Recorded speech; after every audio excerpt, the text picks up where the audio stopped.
تلك الرسل فضلنا بعضهم على بعض، منهم من كلم الله ورفع بعضهم درجات، وآتينا عيسى ابن مريم البينات وأيدناه بروح القدس. ولو شاء الله ما اقتتل الذين من بعدهم من بعد ما جاءتهم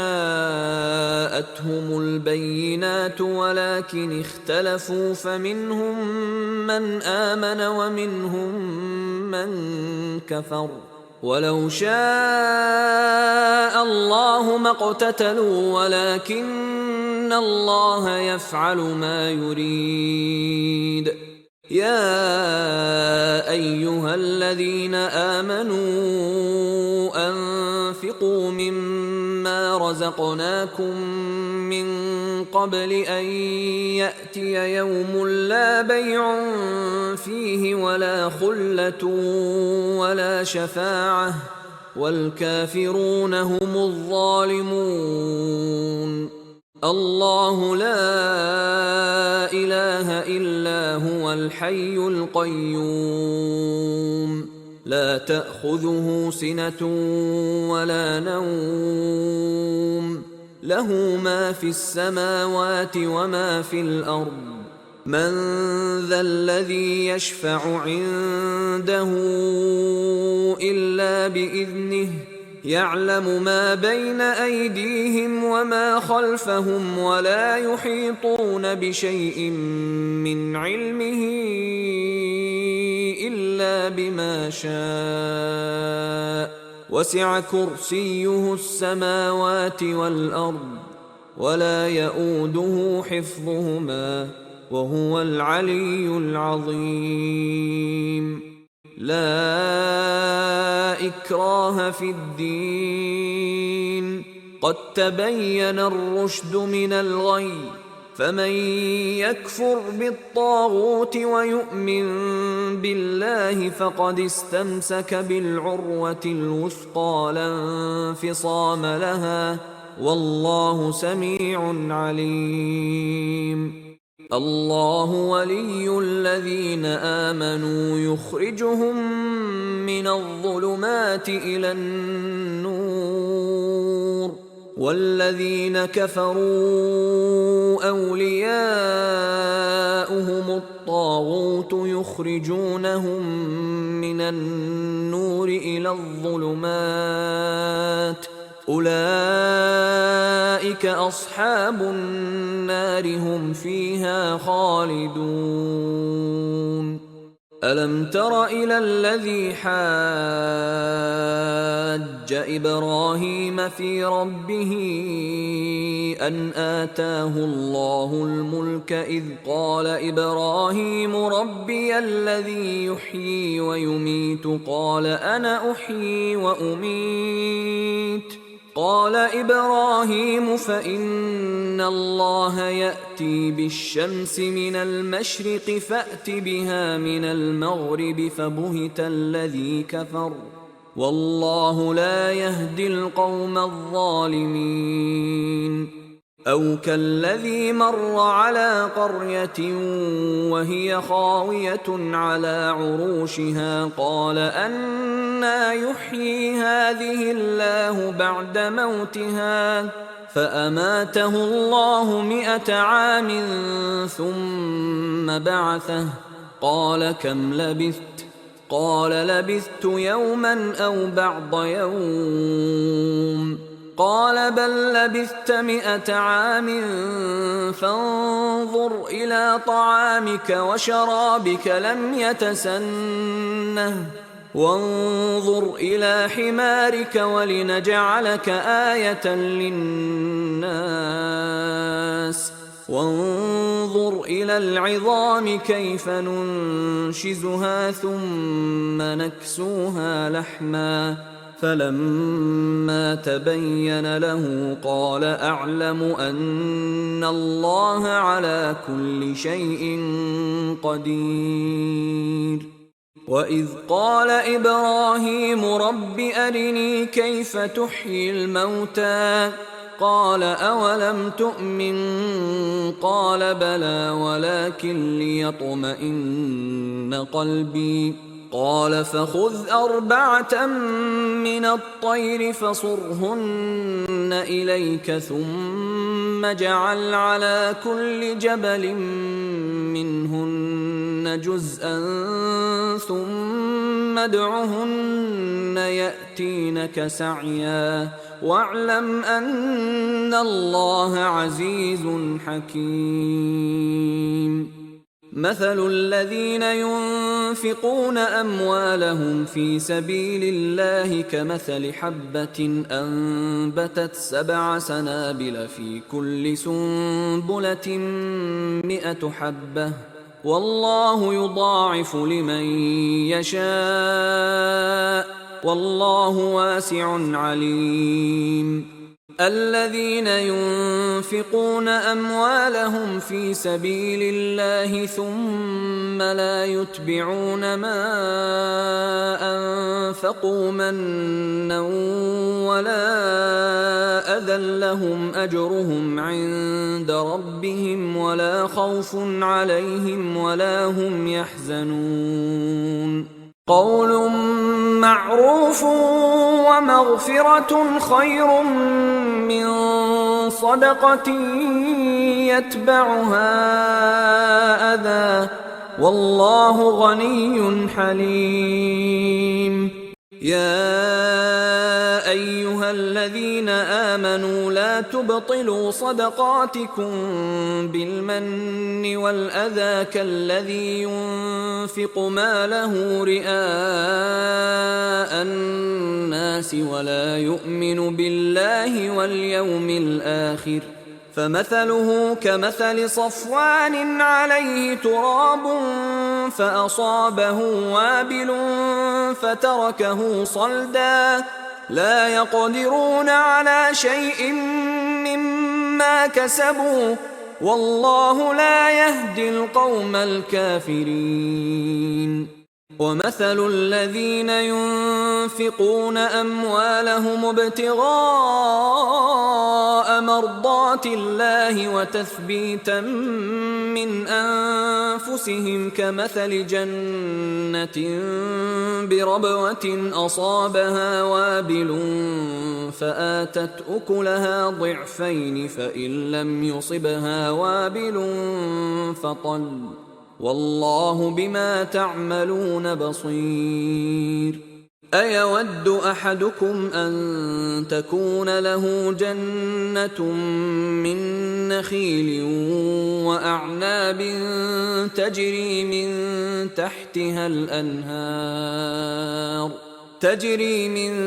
تحتها الأنهار له فيها من كل الثمرات وأصابه الكبر وله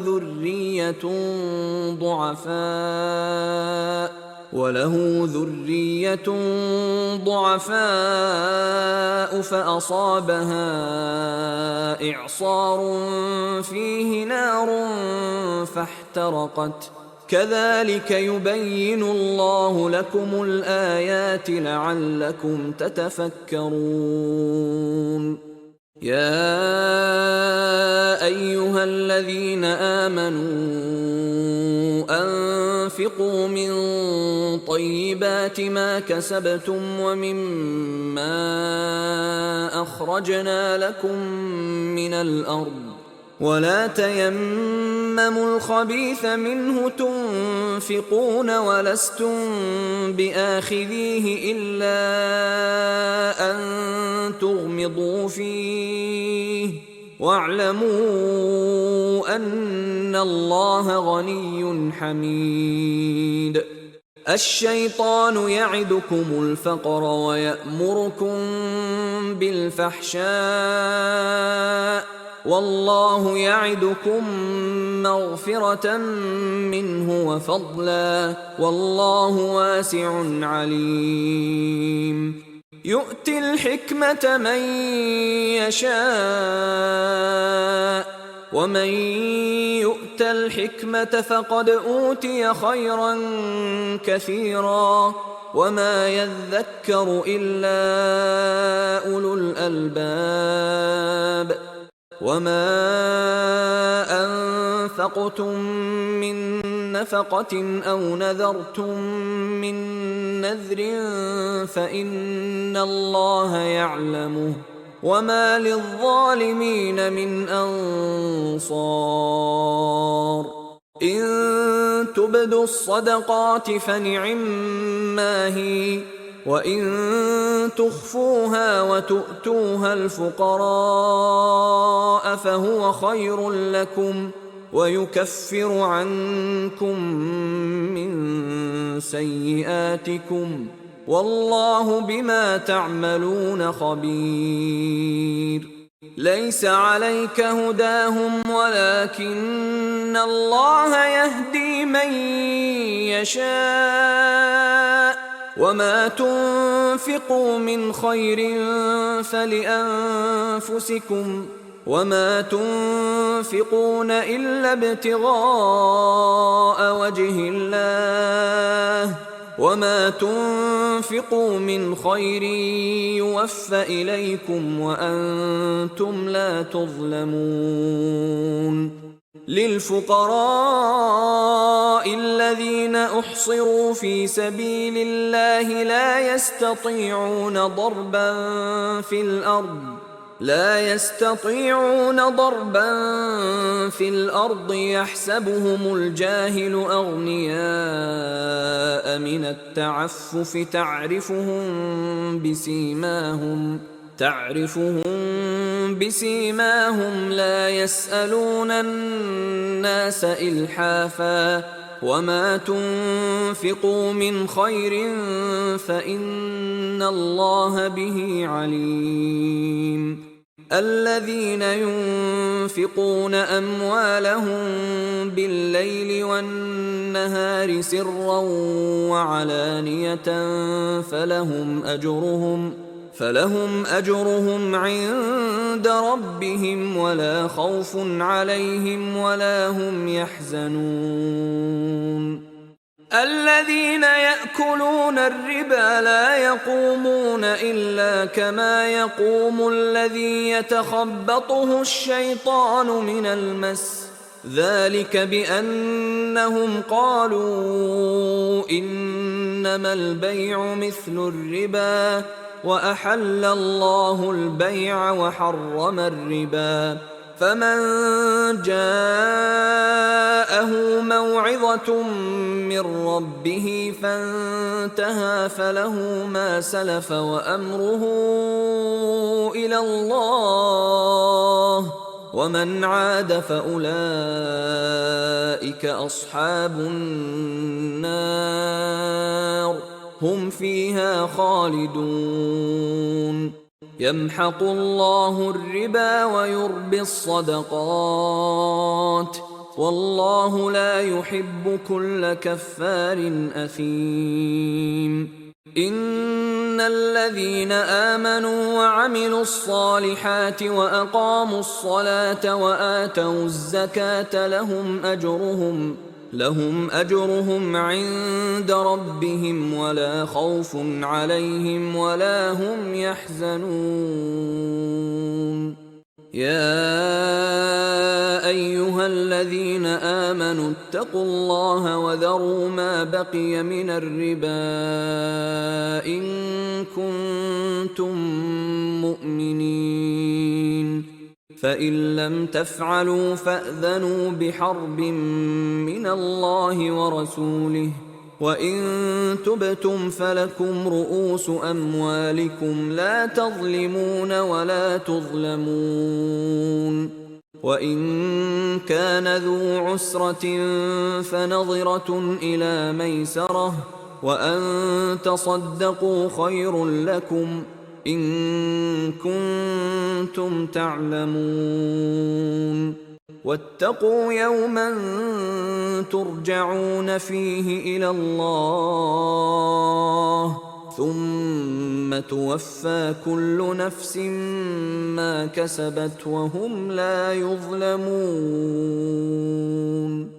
يا أيها الذين آمنوا إذا تداينتم بدين إلى أجل مسمى فاكتبوه، وليكتب بينكم كاتب بالعدل، ولا يأب كاتب أن يكتب كما علمه الله، فليكتب وليملل الذي عليه الحق وليتق الله ربه ولا يبخس منه شيئا، فإن كان الذي عليه الحق سفيها أو ضعيفا أو لا يستطيع أن يمل هو فليملل وليه بالعدل، واستشهدوا شهيدين من رجالكم، فإن لم يكونا رجلين فرجل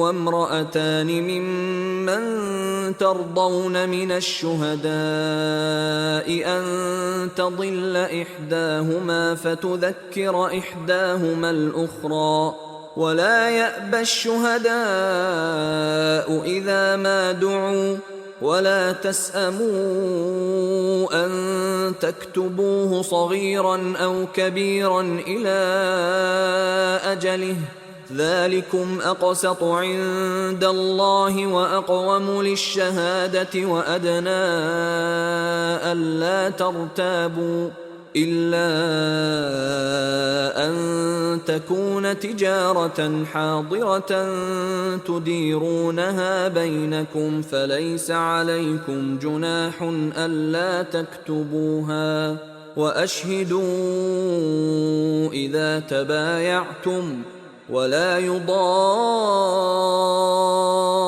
كاتب ولا شهيد، وإن تفعلوا فإنه فسوق بكم، واتقوا الله ويعلمكم الله، والله بكل شيء عليم.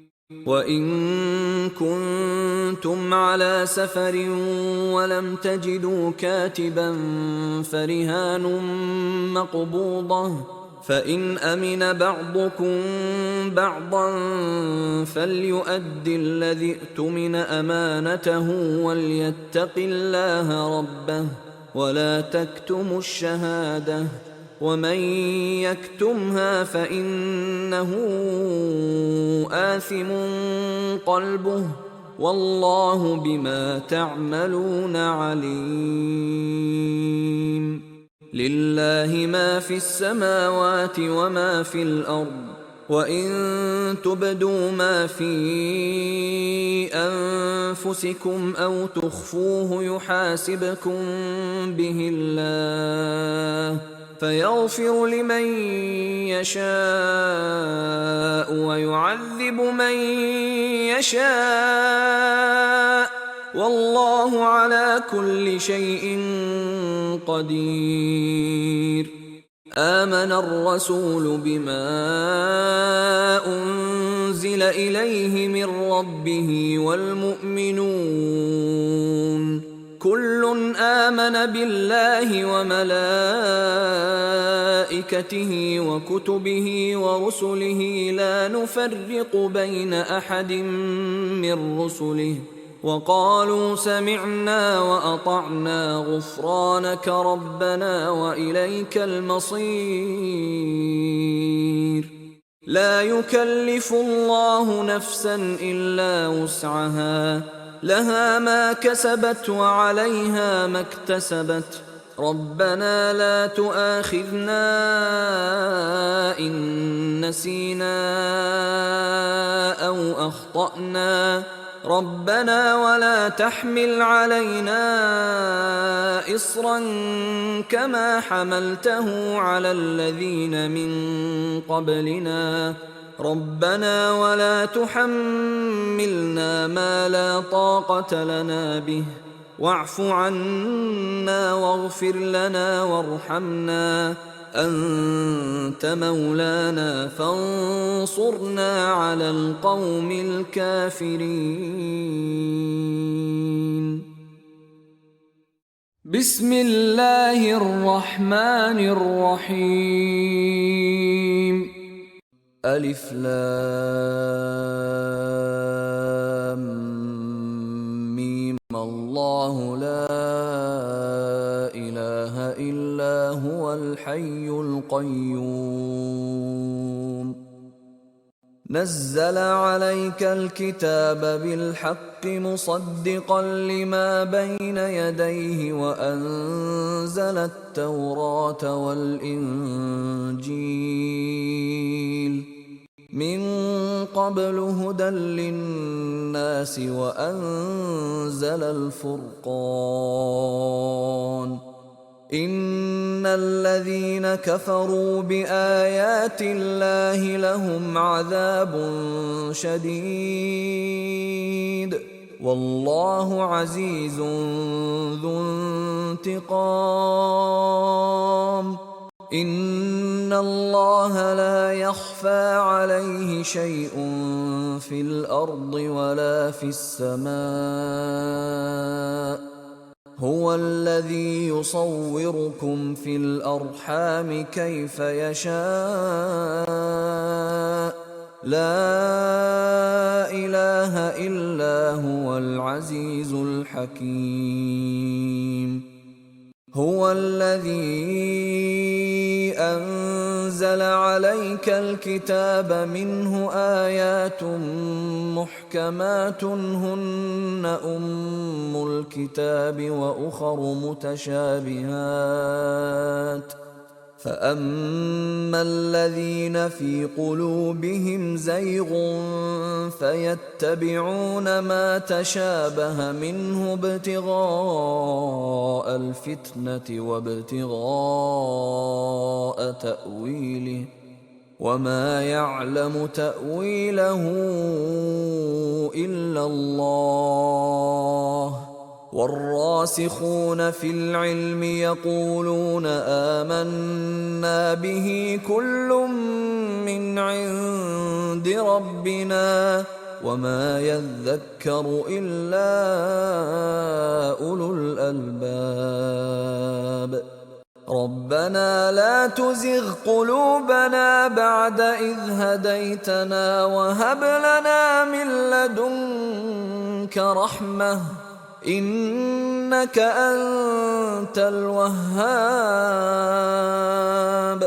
ربنا إنك جامع الناس ليوم لا ريب فيه إن الله لا يخلف الميعاد. إن الذين كفروا لن تغني عنهم أموالهم ولا أولادهم من الله شيئا وأولئك هم وقود النار. كدأب آل فرعون والذين من قبلهم كذبوا بآياتنا فأخذهم الله بذنوبهم والله شديد العقاب. قل للذين كفروا ستغلبون وتحشرون إلى جهنم وبئس المهاد. قد كان لكم آية في فئتين التقتا فئة تقاتل في سبيل الله وأخرى كافرة يرونهم مثليهم رأي العين والله يؤيد بنصره من يشاء إن في ذلك لعبرة لأولي الأبصار. زين للناس حب الشهوات من النساء والبنين والقناطير المقنطرة من الذهب والفضة والخيل المسومة والأنعام والحرث، ذلك متاع الحياة الدنيا، والله عنده حسن المآب. قل أنبئكم بخير من ذلكم للذين اتقوا عند ربهم جنات تجري من تحتها الأنهار خالدين فيها وأزواج مطهرة ورضوان من الله، والله بصير بالعباد. الذين يقولون ربنا إننا آمنا فاغفر لنا ذنوبنا وقنا عذاب النار. الصابرين والصادقين والقانتين والمنفقين والمستغفرين بالأسحار. شهد الله أنه لا إله إلا هو والملائكة وأولو العلم قائما بالقسط، لا إله إلا هو العزيز الحكيم. إن الدين عند الله الإسلام، وما اختلف الذين أوتوا الكتاب إلا من بعد ما جاءهم العلم بغيا بينهم، ومن يكفر بآيات الله فإن الله سريع الحساب. فإن حاجوك فقل أسلمت وجهي لله ومن اتبعن، وقل للذين أوتوا الكتاب والأميين أأسلمتم؟ فإن أسلموا فقد اهتدوا، وإن تولوا فإنما عليك البلاغ، والله بصير بالعباد. إن الذين يكفرون بآيات الله ويقتلون النبيين بغير حق ويقتلون الذين يأمرون بالقسط من الناس فبشرهم بعذاب أليم. أولئك الذين حبطت أعمالهم في الدنيا والآخرة وما لهم من ناصرين. ألم تر إلى الذين أوتوا نصيبا من الكتاب يدعون إلى كتاب الله ليحكم بينهم ثم يتولى فريق منهم وهم معرضون. ذلك بأنهم قالوا لن تمسنا النار إلا أياما معدودات، وغرهم في دينهم ما كانوا يفترون. فكيف إذا جمعناهم ليوم لا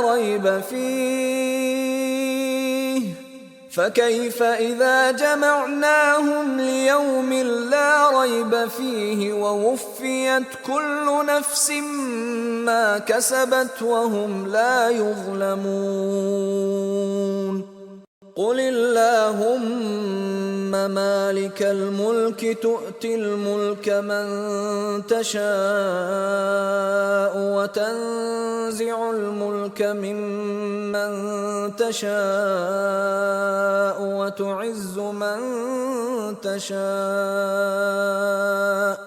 وتعز من تشاء وتذل من تشاء بيدك الخير إنك على كل شيء قدير تولج الليل في النهار وتولج النهار في الليل وتخرج الحي من الميت وتخرج الميت من الحي وترزق من تشاء بغير حساب لا يتخذ المؤمنون الكافرين أولياء من دون المؤمنين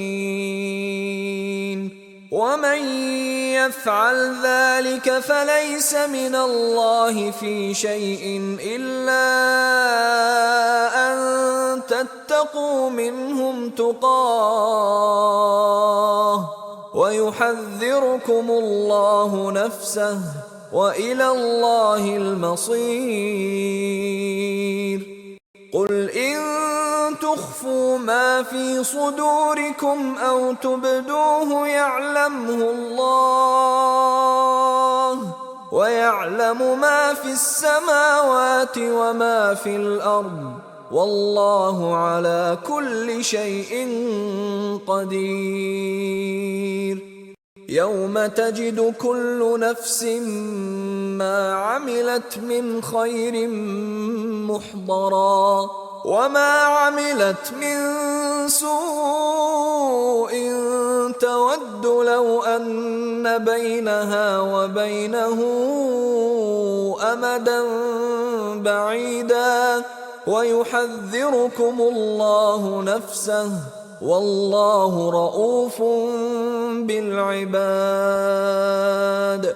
قل إن كنتم تحبون الله فاتبعوني يحببكم الله ويغفر لكم ذنوبكم والله غفور رحيم قل أطيعوا الله والرسول فإن تولوا فإن الله لا يحب الكافرين إن الله اصطفى آدم ونوحا وآل إبراهيم وآل عمران على العالمين ذرية بعضها من بعض والله سميع عليم إذ قالت امرأة عمران رب إني نذرت لك ما في بطني محررا فتقبل مني إنك أنت السميع العليم فلما وضعتها قالت رب إني وضعتها أنثى والله أعلم بما وضعت قالت رب إني وضعتها أنثى والله أعلم بما وضعت وليس الذكر كالأنثى وإني سميتها مريم وإني أعيذها بك وذريتها من الشيطان الرجيم فتقبلها ربها بقبول حسن وأنبتها نباتا حسنا وكفلها زكريا وكفلها زكريا كلما دخل عليها زكريا المحراب وجد عندها رزقا قال يا مريم أنى لك هذا قالت هو من عند الله إن الله يرزق من يشاء بغير حساب هنالك دعا زكريا ربه قال رب هب لي من لدنك ذرية طيبة إنك سميع الدعاء فنادته الملائكة وهو قائم يصلي في المحراب أن الله يبشرك بيحيى مصدقا بكلمة من الله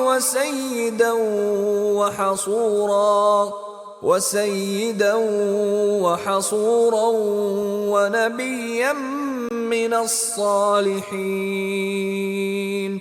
قال رب أنى يكون لي غلام وقد بلغني الكبر وامرأتي عاقر قال كذلك الله يفعل ما يشاء قال رب اجعل لي آية قال آيتك ألا تكلم الناس 3 أيام إلا رمزا واذكر ربك كثيرا وسبح بالعشي والإبكار وإذ قالت الملائكة يا مريم إن الله اصطفاك وطهرك واصطفاك على نساء العالمين يا مريم اقنتي لربك واسجدي واركعي مع الراكعين ذلك من أنباء الغيب نوحيه إليك وما كنت لديهم إذ يلقون أقلامهم أيهم يكفل مريم وما كنت لديهم إذ يختصمون إذ قالت الملائكة يا مريم إن الله يبشرك بكلمة منه اسمه المسيح عيسى ابن مريم وجيها في الدنيا والآخرة ومن المقربين ويكلم الناس في المهد وكهلا ومن الصالحين قالت رب أنى يكون لي ولد ولم يمسسني بشر قال كذلك الله يخلق ما يشاء إذا قضى أمرا فإنما يقول له كن فيكون ويعلمه الكتاب والحكمة والتوراة والإنجيل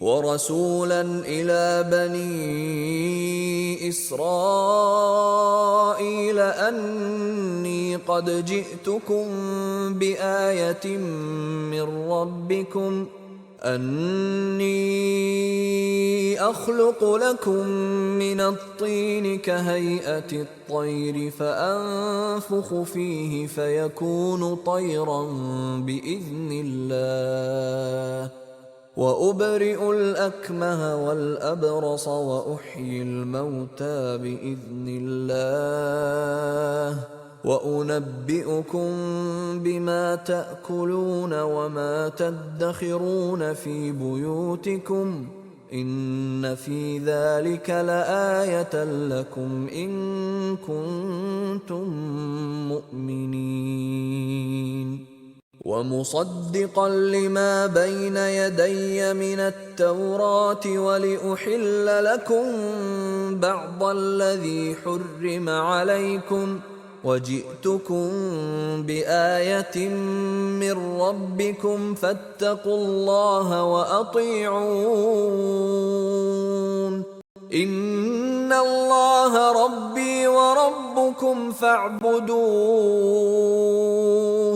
هذا صراط مستقيم فلما أحس عيسى منهم الكفر قال من أنصاري إلى الله قال الحواريون نحن أنصار الله آمنا بالله واشهد بأننا مسلمون ربنا آمنا بما أنزلت واتبعنا الرسول فاكتبنا مع الشاهدين ومكروا ومكر الله والله خير الماكرين إذ قال الله يا عيسى إني متوفيك ورافعك إلي ومطهرك من الذين كفروا وجاعل الذين اتبعوك فوق الذين كفروا إلى يوم القيامة ثم إلي مرجعكم فأحكم بينكم فيما كنتم فيه تختلفون فأما الذين كفروا فأعذبهم عذابا شديدا في الدنيا والآخرة وما لهم من ناصرين وأما الذين آمنوا وعملوا الصالحات فيوفيهم أجورهم والله لا يحب الظالمين ذلك نتلوه عليك من الآيات والذكر الحكيم إن مثل عيسى عند الله كمثل آدم خلقه من تراب ثم قال له كن فيكون الحق من ربك فلا تكن من الممترين فمن حاجك فيه من بعد ما جاءك من العلم فقل تعالوا ندع أبناءنا وأبناءكم ونساءنا ونساءكم وأنفسنا وأنفسكم ثم نبتهل فنجعل لعنة الله على الكاذبين إن هذا لهو القصص الحق وما من إله إلا الله وإن الله لهو العزيز الحكيم فإن تولوا فإن الله عليم بالمفسدين قل يا أهل الكتاب تعالوا إلى كلمة سواء بيننا وبينكم ألا نعبد إلا الله ألا نعبد إلا الله ولا نشرك به شيئا ولا يتخذ بعضنا بعضا أربابا من دون الله فإن تولوا فقولوا اشهدوا بأننا مسلمون. يا أهل الكتاب لم تحاجون في إبراهيم وما أنزلت التوراة والإنجيل إلا من بعده أفلا تعقلون. ها أنتم هؤلاء حاججتم فيما لكم به علم فلم تحاجون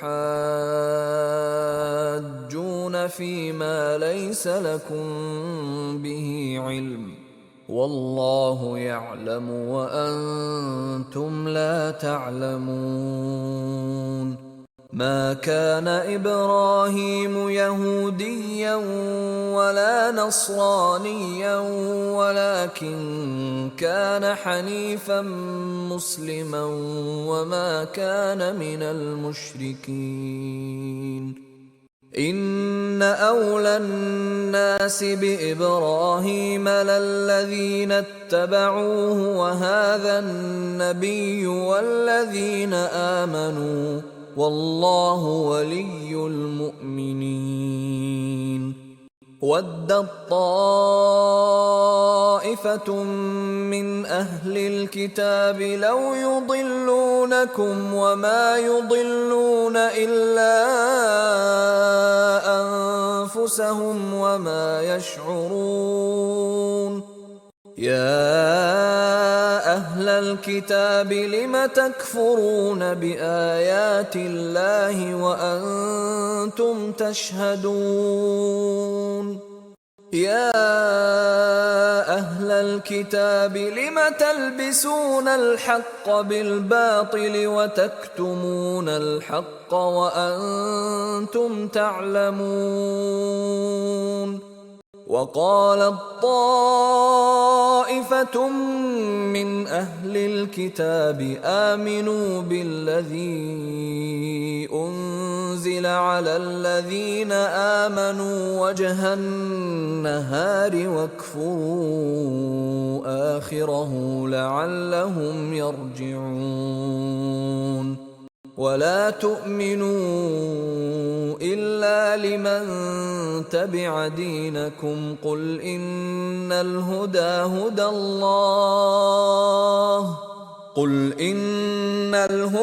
هدى الله أن يؤتى أحد مثل ما أوتيتم أو يحاجوكم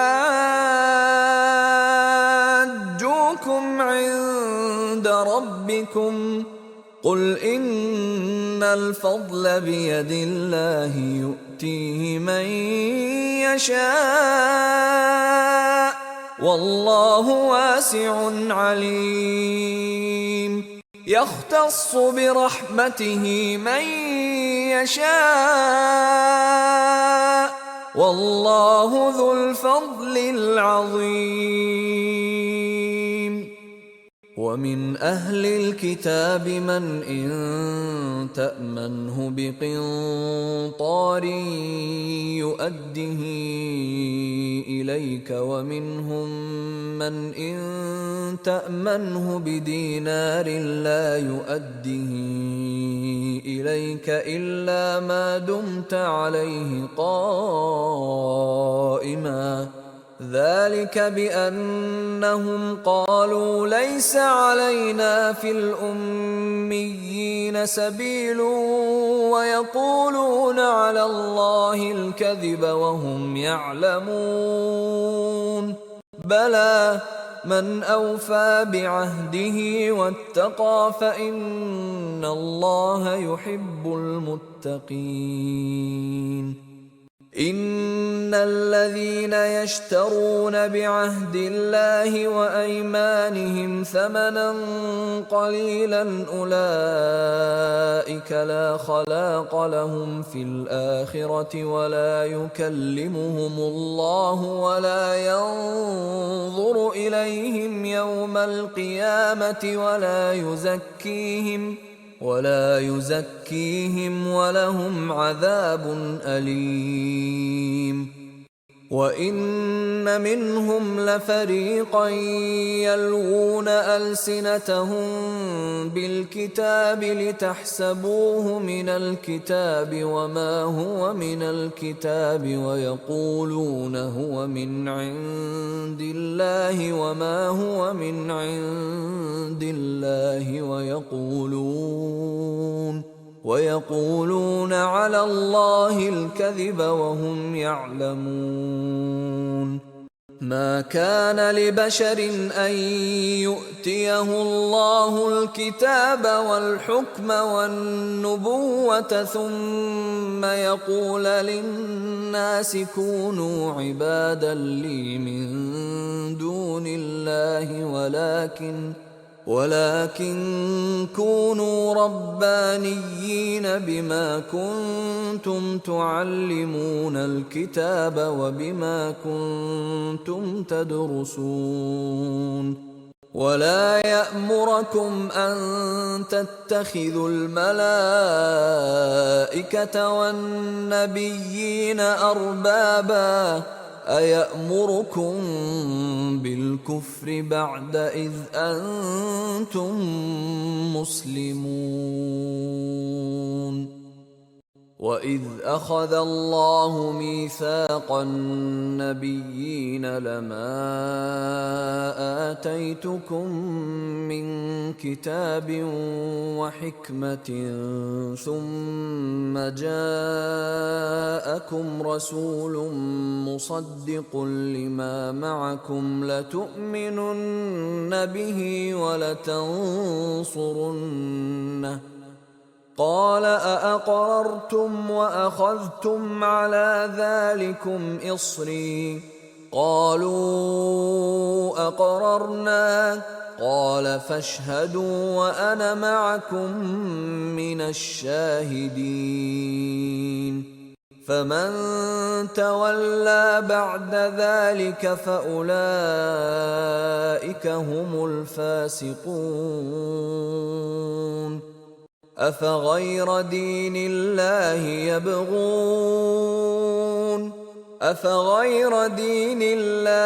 يبغون وله أسلم من في السماوات والأرض طوعا وكرها وإليه يرجعون. قل آمنا بالله وما أنزل علينا وما أنزل على إبراهيم وإسماعيل وإسحاق ويعقوب والأسباط وما أوتي موسى وعيسى والنبيون من ربهم لا نفرق بين أحد منهم ونحن له مسلمون. ومن يبتغ غير الإسلام دينا فلن يقبل منه وهو في الآخرة من الخاسرين. كيف يهدي الله قوما كفروا بعد إيمانهم وشهدوا أن الرسول حق وجاءهم البينات والله لا يهدي القوم الظالمين. أولئك جزاؤهم أن عليهم لعنة الله والملائكة والناس أجمعين. خالدين فيها لا يخفف عنهم العذاب ولا هم ينظرون إلا الذين تابوا من بعد ذلك وأصلحوا فإن الله غفور رحيم إن الذين كفروا بعد إيمانهم ثم ازدادوا كفرا لن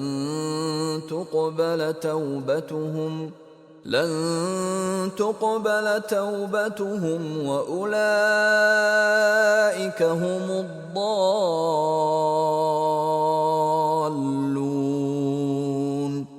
إن الذين كفروا وماتوا وهم كفار فلن يقبل من أحدهم ملء الأرض ذهبا ولو افتدى به أولئك لهم عذاب أليم وما لهم من ناصرين